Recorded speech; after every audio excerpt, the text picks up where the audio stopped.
It was one of those December nights that cuts right through you, the kind where your breath turns into little clouds and you can't stop your teeth from chattering no matter how hard you try. The city was winding down for the night, shops closing their shutters, streetlights flickering on one by one.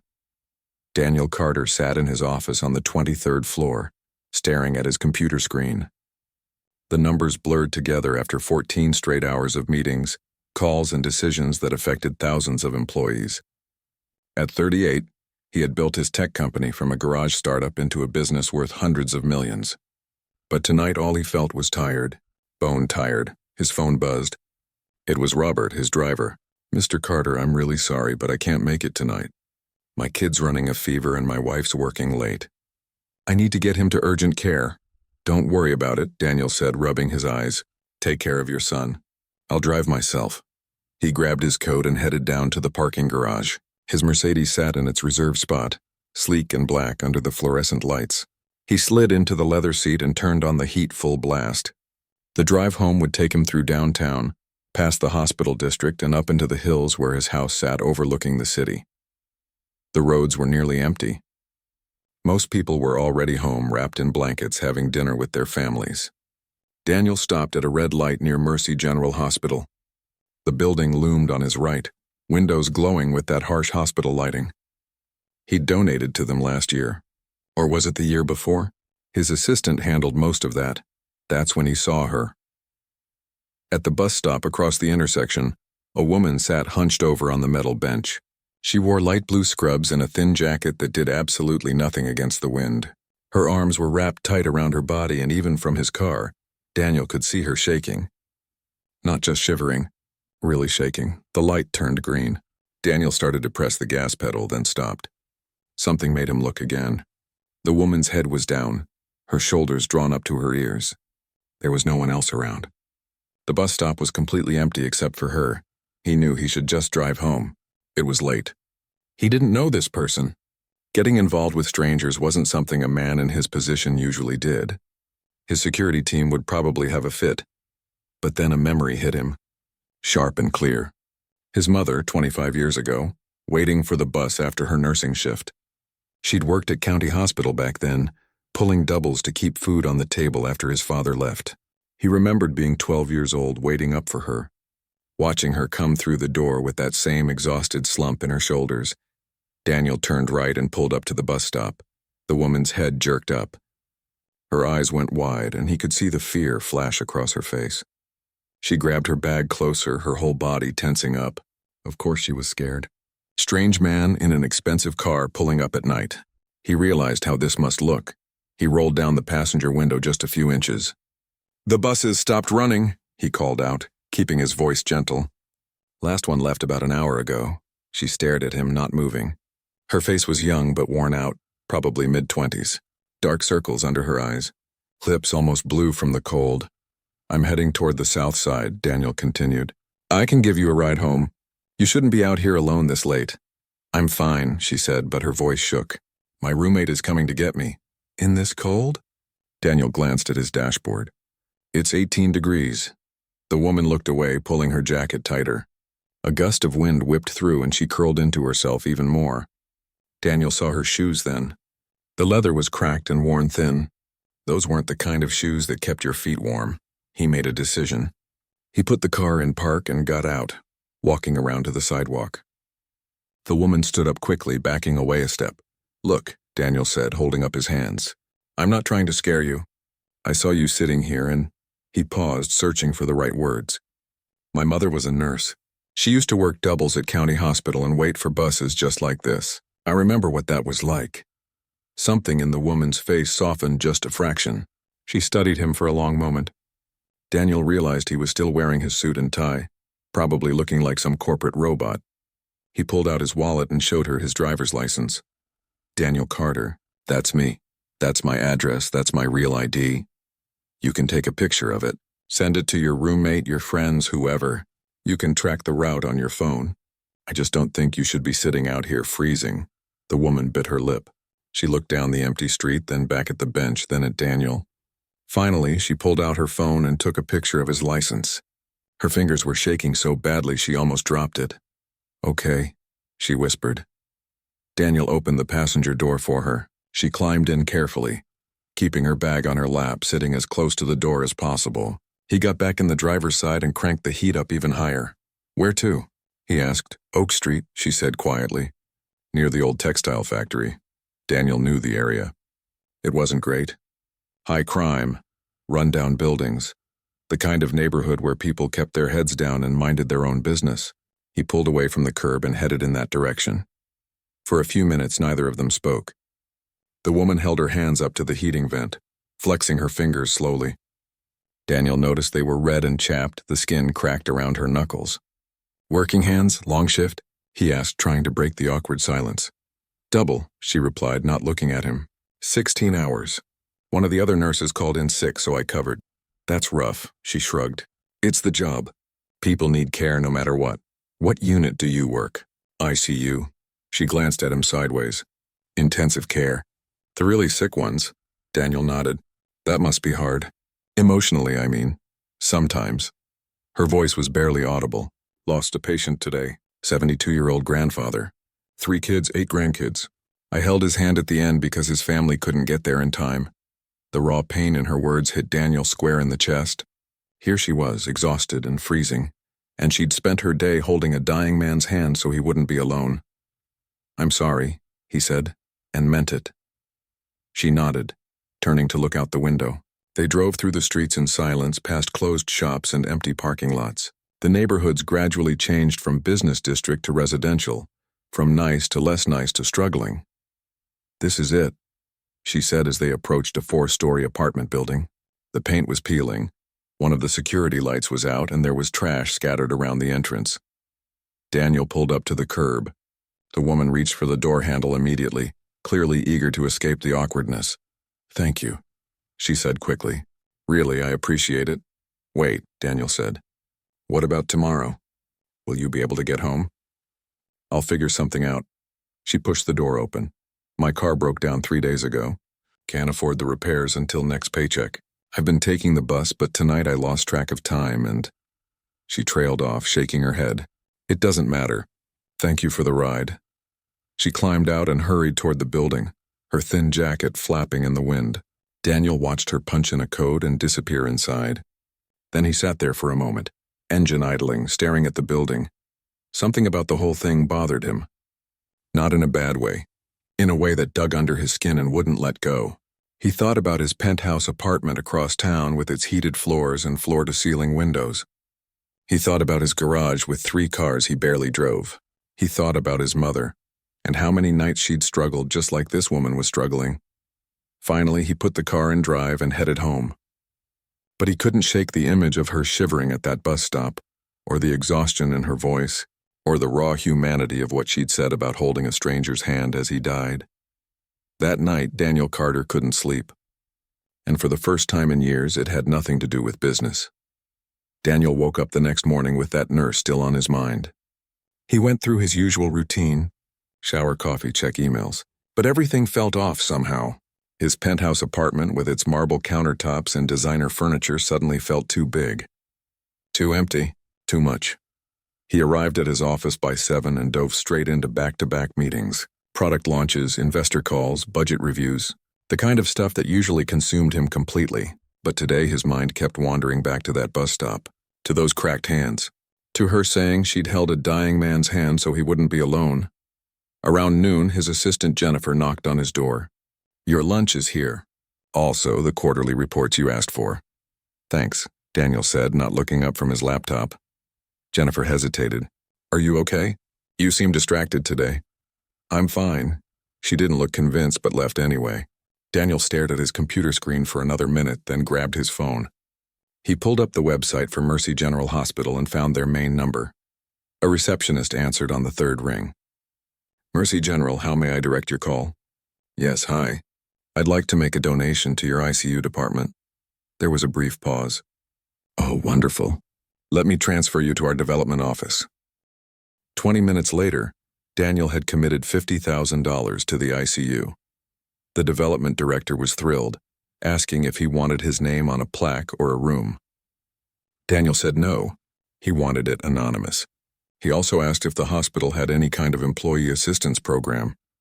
We do, the director said. We have a hardship fund for staff members going through financial difficulties.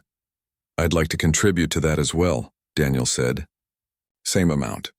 Also anonymous, he could hear the smile in her voice. Mr. Carter, this is incredibly generous. May I ask what prompted this? Daniel thought about the nurse at the bus stop. About his mother all those years ago. Just wanting to help, he said simply. The rest of the day dragged. Daniel pushed through meetings and emails, but by 5 o'clock he made a decision that surprised even himself. Instead of working late like he usually did, he told Jennifer he was leaving early. She actually looked shocked. He got in his car and drove. Not toward home. Toward the hospital. It was stupid, really. The chances of that nurse being at the same bus stop at the same time were pretty slim. She'd probably figured out another way home. Maybe her roommate was picking her up. Maybe she'd borrowed money for an Uber. Maybe she'd gotten her car fixed. But when Daniel turned the corner past Mercy General, there she was. Same bench, same thin jacket, same hunched shoulders, something in his chest twisted. He pulled up to the bus stop and rolled down the window. She looked up and her eyes went wide with recognition. For a second she looked almost embarrassed, like she'd been caught doing something wrong. The bus route changed, she said quickly, before he could even speak. They moved the stop 4 blocks away. I didn't know until I got out here. Get in, Daniel said. I'll drive you. You don't have to. I know I don't have to. But it's cold and you've been on your feet all day and I'm going that direction anyway. That last part was a lie. His house was in the complete opposite direction. But she didn't need to know that. She stood there for a moment, shifting her weight from one foot to the other. Then she opened the car door and climbed in. This time she didn't sit quite as close to the door. Progress. Thank you, she said softly. Again. I promise this won't become a regular thing. Daniel pulled away from the curb. Rough day? Aren't they all? She let out a tired laugh. We were short-staffed again. 3 nurses for 24 patients. It's not safe, you know? But what are we supposed to do? We can't just leave. That sounds like terrible management. It's healthcare, she said, like that explained everything. And maybe it did. We're all burned out. But the patients need us, so we keep showing up. They drove in silence for a bit. Daniel noticed she looked even more exhausted than the night before, if that was possible. Her eyes were bloodshot and there was a coffee stain on her scrubs. Can I ask you something? He said. She glanced at him warily. I guess. Why nursing? I mean, it's clearly hard work. The pay's not great considering what you do, so why? She was quiet for so long he thought maybe he'd offended her. But then she spoke, her voice soft. My little sister. She's 19 now, in college. But when she was 7, she got really sick. Meningitis. We almost lost her. Daniel kept his eyes on the road, sensing there was more. The nurses at the hospital, she continued, they were amazing. They weren't just doing a job. They cared. Really cared. This one nurse, Angela, she stayed past her shift 3 nights in a row because my sister would cry when she left. Angela taught me how to braid hair while sitting next to an IV pole. She made my sister laugh even when she was in so much pain. Her voice cracked a little. I remember thinking I want to be like that. I want to be the person who makes things a little less scary when everything feels impossible. So yeah, the work is hard. And the pay sucks. But I get to be Angela for somebody else's little sister. That's worth something. Daniel felt a lump in his throat. That's worth everything, he said quietly. She looked over at him, really looked at him, for the first time. You really did have a mom who was a nurse, didn't you? Last night you weren't just saying that? Yeah, county hospital, 30 years ago. She worked herself half to death to raise me after my dad left. I was 12 when she finally got a better job, moved us out of our crummy apartment. He smiled slightly. I built my company because of her, wanted to make sure she never had to work like that again. Did it work? She retired 5 years ago. Has a nice place in Florida now. Spends her days on the beach collecting seashells and complaining that I work too much. He laughed. She's probably right. They pulled up to her building. Daniel put the car in park but didn't say anything for a moment. He was trying to figure out how to ask what he wanted to ask without sounding like a creep or making her uncomfortable. Listen, he finally said. How long until you can get your car fixed? She sighed. 2 weeks, maybe 3. Depends on if I can pick up any extra shifts. The repair shop said it's the transmission. $1,500. Daniel probably spent that much on coffee in a month. Not even. He'd dropped 50,000 that morning without blinking. But to this woman it might as well have been 15 million. What if I gave you rides? He heard himself say. Just until you get your car back. I drive past here anyway, that was another lie. But what was one more? I can't ask you to do that. You're not asking. I'm offering. She chewed her bottom lip, clearly torn. I don't even know you. I don't know your last name, what you do, anything. Carter. Daniel Carter. I run a tech company downtown. Been there 12 years. I'm not a serial killer if that's what you're worried about. Despite herself, she smiled a little. I'm Rebecca. Rebecca Torres. And I'm a terrible judge of character, so if you are a serial killer, I probably wouldn't figure it out until it was too late anyway. Now it was Daniel's turn to smile. Well, lucky for both of us, I'm just a guy who doesn't like seeing people freeze at bus stops. Rebecca sat there, her hands twisted in her lap. Finally, she nodded. Okay, but just until I get my car fixed. And I'm buying you coffee or something. To say thank you properly. Deal. She got out of the car but paused before closing the door. Daniel, why are you really doing this? He thought about his mother. About all the times strangers had helped her when she needed it. About the nurse Angela who'd stayed late for a scared little girl. About the interconnected web of kindness that held the world together, even when it felt like everything was falling apart. Because somebody helped my mom once, he said, when she really needed it. This is just me passing it forward. Rebecca nodded slowly like she understood something important had just been said. See you tomorrow then. Tomorrow. He watched her go inside, then sat in his idling car for a long moment. What was he doing? This wasn't like him. He didn't get involved in people's lives. He wrote checks to charities and let them handle the details. That was safer, cleaner, less complicated. But as he drove home through the dark streets, past the glittering downtown skyline toward his empty penthouse, Daniel realized something had shifted. That bus stop had cracked something open inside him, something that had been closed for a very long time. He didn't know what would happen next, didn't know if giving Rebecca rides for a few weeks would make any real difference in her life. But he knew one thing for certain. For the first time in years, he actually cared about something beyond the next meeting, the next deal, the next $1 million, and that felt like waking up after a very long sleep. The rides became routine faster than either of them expected. Monday through Friday, Daniel would leave his office at exactly 4:45 and pull up to the hospital at 5. Rebecca would be waiting, usually with 2 cups of terrible vending machine coffee. She insisted on bringing him something, even though he told her the coffee tasted like burnt rubber. It's the thought that counts, she'd say, handing him the styrofoam cup. They talked about everything during those drives. Rebecca told him about her patients, the ones who made it and the ones who didn't. About the family who brought cookies every week to thank the nurses. About the man in room 12 who kept trying to escape because he was convinced the hospital was actually a spaceship. Daniel found himself talking too.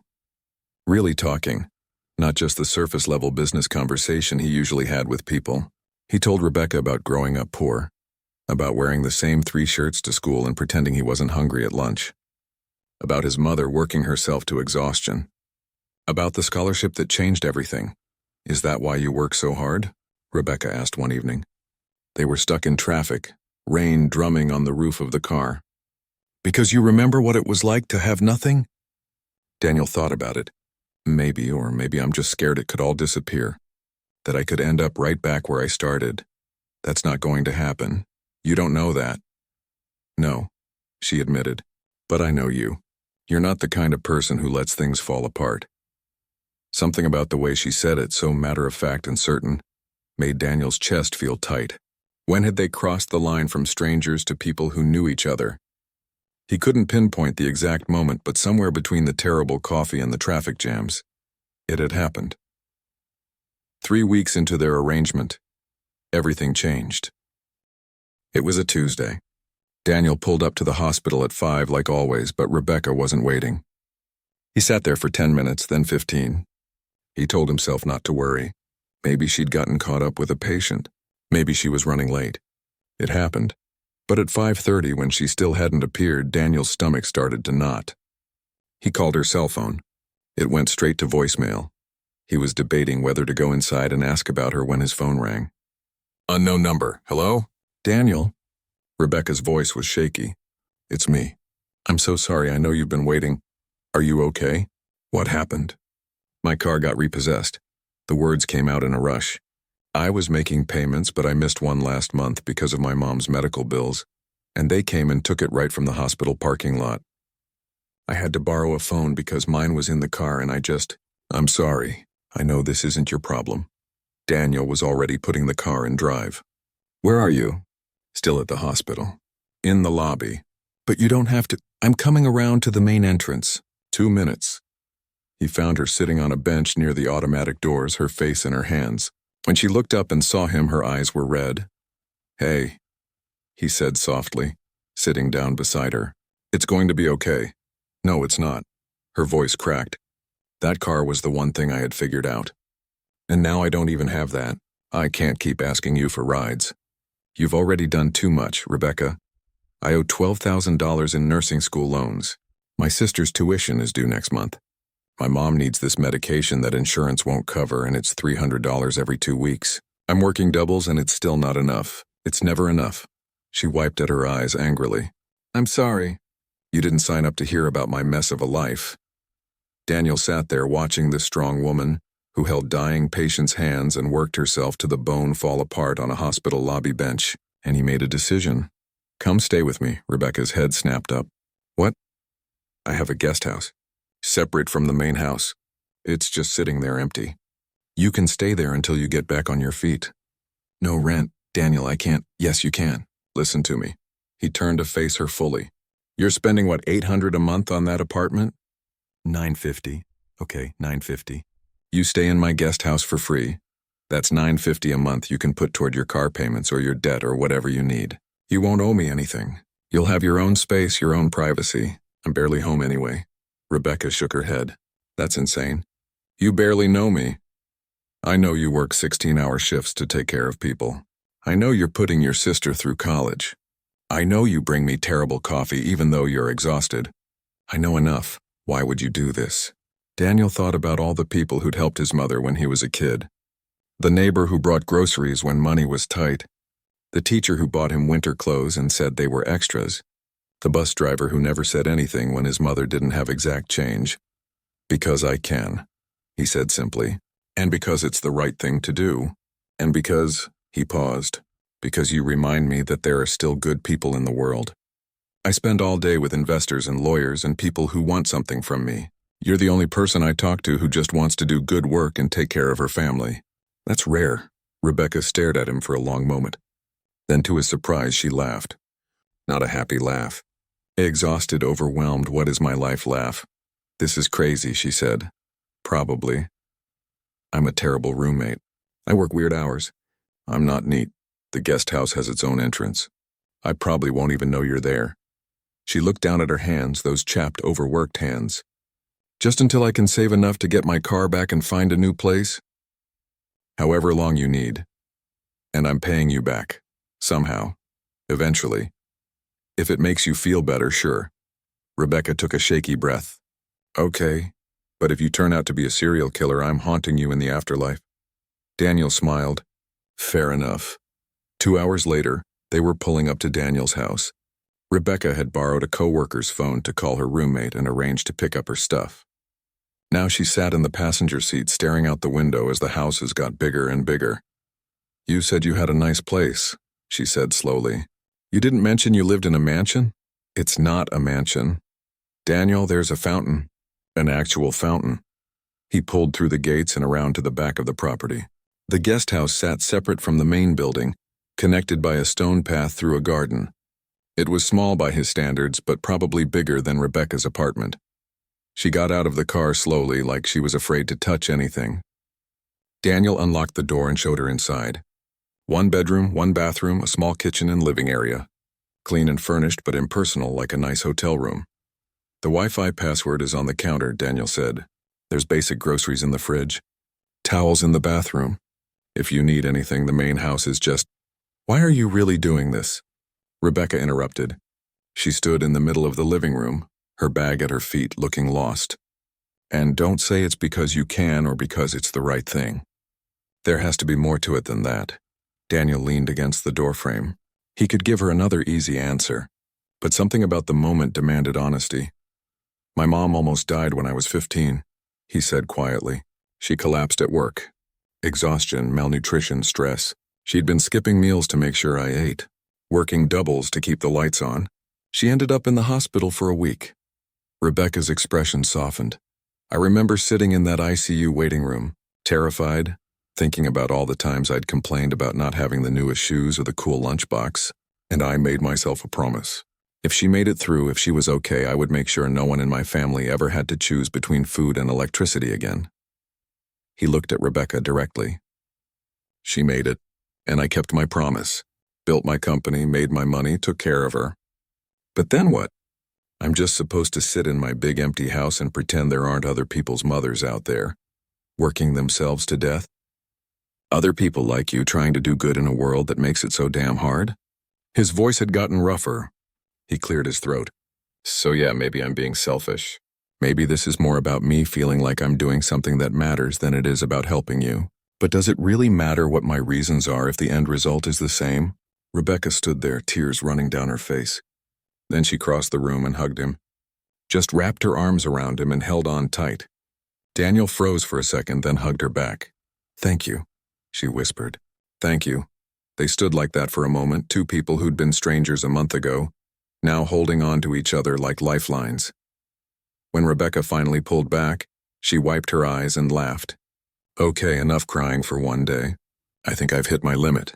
Fair enough. Daniel, I'm going to pay you back somehow. I don't know how yet, but I will. He smiled. Just keep being you. That's payment enough. That night, Daniel stood in his main house looking out at the guest house where a light glowed in the window. For the first time in years, his property didn't feel empty. And for the first time in longer than he could remember, he felt like maybe he was doing something that actually mattered. Living on the same property changed everything, but not in the way either of them expected. Rebecca kept to herself at first. She'd slip out early in the morning before Daniel was awake and come home late after her shifts. Sometimes he'd see the light on in the guest house at 2 in the morning and know she was probably studying or couldn't sleep. But she never knocked on his door, never asked for anything. After a week of barely seeing her, Daniel started leaving things on her doorstep. Fresh coffee in the morning, takeout containers from the nice Italian place downtown, a package of thick socks when he noticed hers had holes. He never mentioned it, and neither did she. But the containers always came back washed with little thank you notes tucked inside. It was the smallest gesture that broke the ice. Daniel came home one evening to find his kitchen light on. He walked in carefully, not sure what to expect. Rebecca stood at his stove, stirring something in a pot. She jumped when she heard him. Sorry, she said quickly. I should have asked. I just thought, you've been leaving me food and you probably haven't had a home-cooked meal in forever, and I make really good pozole. My mom's recipe, so I figured. She trailed off, looking embarrassed. This is weird. I'm being weird. I'll go. Stay, Daniel said. He set down his briefcase. Please. It smells amazing, and you're right, I can't remember the last time someone cooked in this kitchen. Rebecca smiled, relieved. It needs another 20 minutes. You like spicy food? The spicier the better. They ate at his dining room table, the one he usually just piled with papers and laptop. Rebecca told him about her day, about the kid in the ICU who'd woken up after 3 days in a coma, about the family who'd cried tears of joy, about how moments like that made all the hard shifts worth it. You really love it, don't you? Daniel said. The work, most days. She spooned more soup into her bowl. What about you? Do you love what you do? Daniel paused, his spoon halfway to his mouth. No one ever asked him that. They asked about profits, growth, expansion plans. But love? I don't know anymore, he admitted. I used to. When it was just me and 2 other guys in a garage building something from nothing. That was exciting, but now, half my day is meetings about meetings. The other half is putting out fires. I barely even write code anymore, so why keep doing it? Because 5,000 people have jobs because of my company. Because investors trusted me with their money, because... He set down his spoon. Because I don't know what else I'd do. This is who I am. Rebecca looked at him for a long moment. Is it? Or is it just what you've been doing for so long you forgot there might be other options? The question sat heavy between them. Daniel didn't have an answer. After that night, the dinners became regular. 3-4 times a week, Rebecca would cook and they'd eat together. She'd talk about her patients. He'd complain about board meetings. She taught him how to make proper rice. He showed her how to fix the temperamental heating in the guest house. Slowly, without either of them really noticing, they stopped being landlord and tenant. They became friends. One Saturday morning, Daniel woke up to banging sounds. He threw on clothes and followed the noise to the guest house. Rebecca was outside with a cardboard box trying to assemble what looked like a bookshelf. "Need help?" he called. She looked up, hair in a messy bun, wearing old sweatpants and a college t-shirt. "Unless you can read instructions written by someone who clearly hates humanity, I think I'm doomed." Daniel laughed and grabbed one end of the bookshelf. "Let me see." They spent the next 2 hours putting together furniture. Rebecca had saved up and bought a few things to make the guest house feel more like home. A lamp shaped like a cactus. Colorful throw pillows. Photos of her family in cheap frames. "That's my sister Lily," Rebecca said, pointing to a picture of a young woman in a graduation gown. "High school graduation.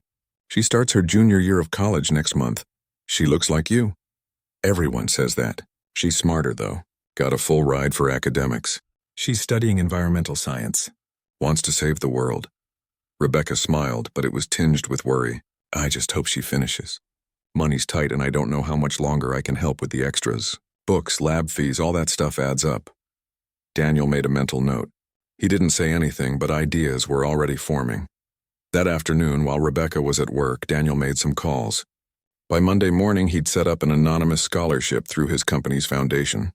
$5,000 for students studying environmental science. The criteria happened to fit Lily's profile exactly. It would be distributed through her university's financial aid office. Rebecca would never know it came from him. It felt good. Better than any board meeting or investor call ever had. 2 months into Rebecca living there, Daniel came home to find her sitting on the back steps of the guest house, crying. Not the quiet kind of crying, the kind where your whole body shakes. He was at her side in seconds. "What happened?" "Are you hurt?" She shook her head, unable to speak. He sat down next to her, not touching, just being there. After a few minutes, she managed to get words out. "Mrs. Patterson died tonight. Room 7. She was 83. Sweetest lady you'd ever meet. She'd been fighting so hard." Rebecca's voice broke. Her daughter wasn't there. She was stuck in traffic. Mrs. Patterson kept asking for her and I kept saying she's coming, she's almost here. But she didn't make it in time. "I'm sorry." I held her hand. "Just like all the others. But this one," Rebecca wiped her face. "She reminded me of my grandma. Same perfume, same way of saying, 'Oh, honey,' when you'd tell her something. And I just keep thinking, what if that's me someday? What if I die and the person I'm waiting for doesn't make it?" Daniel didn't have easy answers. He'd never been good at this stuff, the emotional support thing, but Rebecca wasn't asking for answers. She just needed someone to sit with her in the sadness. "You made sure she wasn't alone," he said finally. "That matters more than you know." They sat there as the sun set, not talking, just existing in the same space. Eventually, Rebecca's breathing steadied. She leaned her head on his shoulder just for a moment. "Thank you," she whispered. "For what?" "For not trying to fix it. For just being here." Something shifted in that moment. Daniel realized this was what had been missing from his life. Not success or money or the next big achievement. Just this, human connection. Someone who saw him as more than a CEO or a bank account. Someone who'd cry on his shoulder and make him soup and call him out when he worked too late. The next morning, Rebecca left a note under his door. Simple, written on the back of a grocery receipt. "I'm starting to save up for my own place. Should be out of your hair in a couple months. Thank you for everything. You changed my life." Our Daniel stared at that note for a long time. The thought of Rebecca leaving, of the guest house being empty again, made his chest feel hollow. When had that happened? When had her presence become something he counted on? He found her that evening before she left for her shift. "About the note," he said. "I know I've stayed longer than we planned." Rebecca said quickly, "I don't want to overstay my welcome." "That's not what I meant." Daniel ran his hand through his hair. "Stay, as long as you want. There's no rush." "Daniel, I mean it. This place is different now, better. You cook actual food in the kitchen. There's music coming from the guest house sometimes. I've started leaving work at reasonable hours because I know you might be around to talk to. I don't want that to go away." Rebecca studied his face. "Are you saying you'd miss me?" Yeah, he admitted. I really would. She smiled, that genuine smile that made her whole face light up. Okay, I'll stay a while longer. But I'm still saving up. I don't want to depend on anyone, I know. And that's one of the things I respect most about you. That night, Daniel sat in his living room with a glass of wine, thinking about how his life had changed. 3 months ago, he'd been going through the motions. Work, sleep, repeat. Successful on paper but empty in all the ways that mattered. Now he had dinner conversations and someone who knocked on his door when she made too much coffee. Someone who left book recommendations on his counter and laughed at his terrible jokes. Someone who reminded him that life was about more than quarterly reports and stock prices. He looked out the window at the guest house, where Rebecca was probably studying or video chatting with her sister. The light was warm against the darkness. For the first time in years, Daniel felt like he was home. Not just in a house he owned, but actually home. And he had a stubborn, kind-hearted nurse with terrible taste in coffee to thank for it. He picked up his phone and texted her. Thank you for the pozole recipe. Trying to make it tomorrow. Prepare for disaster. 3 dots appeared immediately. Then, I'll be standing by with a fire extinguisher. Daniel smiled. Yeah, this was definitely home. 4 months after that cold night at the bus stop, everything came to a head in the most unexpected way. Rebecca had been saving every extra dollar. She picked up overtime shifts, skipped buying anything that wasn't absolutely necessary, and slowly watched her bank account grow. She was close. So close to having enough for a deposit on a decent apartment and getting her car out of impound. She should have been happy about it. This was the goal, right? Get back on her feet, regain her independence, stop being a charity case. But every time she thought about leaving, her stomach twisted into knots.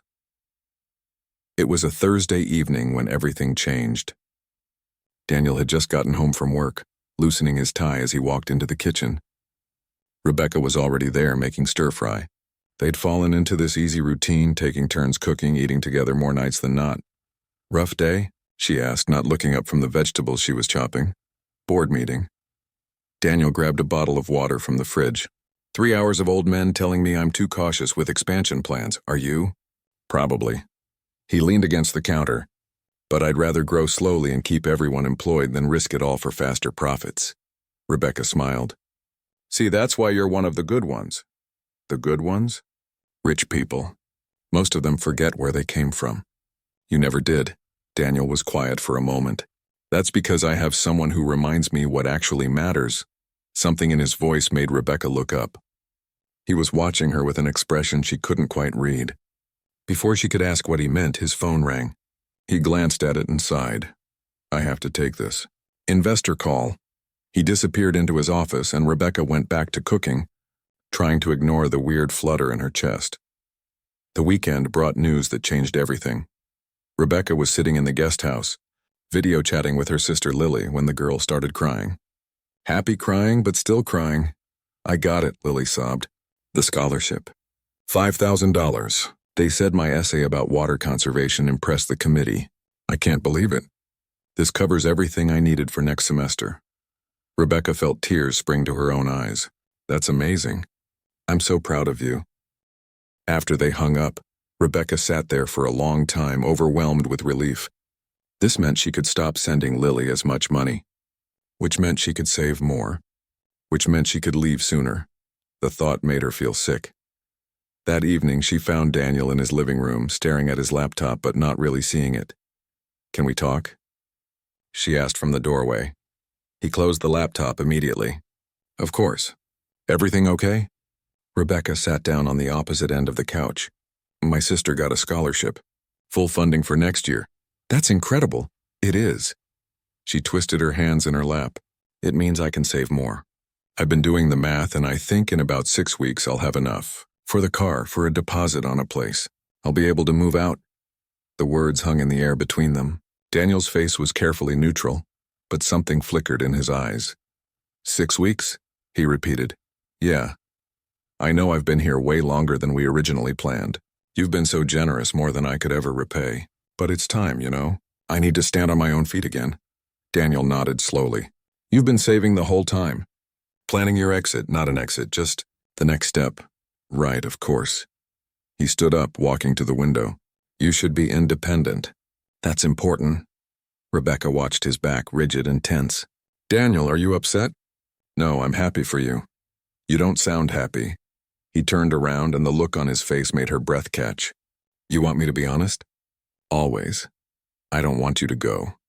The words came out rough, like they'd been dragged from somewhere deep. These past 4 months, they've been the best I've had in years. And I know that's selfish. I know you have your own life and your own plans. But the thought of coming home to an empty house again, of eating dinner alone, of not having someone to talk to who actually sees me as a person, and not just a bank account. He stopped, running his hand through his hair. I'm sorry. That's not fair to you. You should go. You should do what's best for your life. Rebecca sat frozen. Her heart was pounding so hard she could hear it in her ears. Daniel, forget I said anything. I'm just tired. Long week. Stop. She stood up, crossing to where he stood. Don't do that. Don't shut down. You've been honest with me from the beginning. Don't stop now. They stood there, barely 3 feet apart. Rebecca could see the conflict on his face, the war between what he wanted to say and what he thought he should say. I care about you, he finally said, his voice quiet. More than I should, probably. More than makes sense given how we met. But somewhere between the terrible coffee and the late-night conversations, you became the most important person in my life. And I don't know what to do with that. Rebecca felt like the ground had shifted beneath her feet. You think you're the only one feeling this way? His eyes snapped to hers. What? You think it's easy for me? Planning to leave? I've been lying to myself for weeks, telling myself I need independence, I need my own space. But the truth is, I don't want to go either. I like living here. I like our dinners and our conversations and the way you leave me coffee in the morning, and the way you actually listen when I talk about my day. She took a shaky breath. I like coming home to you, Daniel, and that terrifies me. Why does it terrify you? Because what if this isn't real? What if it only works because of the circumstances? You helped me when I was at my lowest. What if I'm just grateful and confused and mistaking that for something else? And what if you're not? Daniel stepped closer. What if this is real? What if we're both too scared to admit that something amazing came out of an ordinary moment? Rebecca's eyes filled with tears. I'm a nurse who can barely pay her bills. You're a CEO with more money than I'll see in a lifetime. We don't make sense. We make perfect sense. His hand came up, gently touching her cheek. You remind me what's important. I help you worry a little less about money. You make me laugh. I make you dinner when you work doubles. We fit, Rebecca, in all the ways that actually matter. What are you saying? I'm saying don't go. Not because you need to stay, but because you want to. Stay because this, whatever this is between us, is worth exploring. Stay because when I think about my future now, you're in it. A tear rolled down her cheek. I'm scared. Me too. I haven't let anyone close in years. But you walked right past every wall I built and suddenly I can't imagine my life without you in it. Rebecca laughed through her tears. This is crazy. 4 months ago I was freezing at a bus stop. And I was driving home from another meaningless day. Daniel smiled, his thumb brushing away her tears. Best wrong turn I ever made. You didn't make a wrong turn. You made exactly the right one. They stood there, the space between them charged with all the words they'd been too afraid to say. Finally, Rebecca closed the distance, wrapping her arms around him. Daniel held her tight, his face pressed into her hair. So you'll stay? He murmured. Yeah, she whispered. I'll stay. The next few weeks were different. Not dramatically different, but softer somehow. More honest. They still cooked dinner together, still talked for hours, but now there was no pretending it was just friendship. It was something more. Something that grew slowly, naturally, like a plant finding sunlight. Rebecca kept her job at the hospital, but Daniel helped her negotiate better shifts. She started taking classes toward her nurse practitioner certification, something she'd always wanted but couldn't afford. Daniel funded a scholarship program through his company for nursing students and quietly made sure Rebecca was the first recipient. In return, Rebecca dragged Daniel to volunteer at free clinics on weekends. She showed him the side of healthcare where people couldn't afford basic care, where nurses and doctors donated their time to help. It reminded him why his mother had worked so hard, why healthcare workers like Rebecca were heroes. They found balance. Her compassion grounded his ambition. His resources amplified her ability to help others. Together, they started a foundation that provided financial assistance to healthcare workers facing hardship. They called it the Second Chance Fund. 6 months after that night at the bus stop, Daniel and Rebecca stood at a fundraiser for the foundation. She wore a simple dress she'd bought on sale. He wore his usual suit. They looked like they came from different worlds because they did, but as Daniel took Rebecca's hand and led her onto the dance floor, none of that mattered.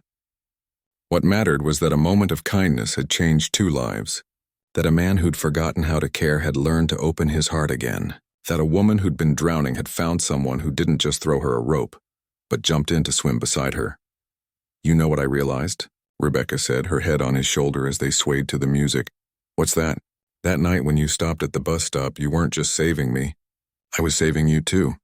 Daniel pulled back to look at her face. "How do you figure?" "You were going through the motions, working yourself to death just like your mom did. You'd forgotten why you started in the first place." She smiled. "I reminded you, and you reminded me that good people still exist, that sometimes when you're at your lowest, someone stops, someone sees you, someone cares. So we saved each other." "Yeah, I guess we did." Daniel kissed her forehead. "Best bus stop I ever saw," Rebecca laughed. "Best broken down car I ever had, and there, surrounded by people whose lives they were changing, 2 people who'd started as strangers found something neither had been looking for but both desperately needed. They found home."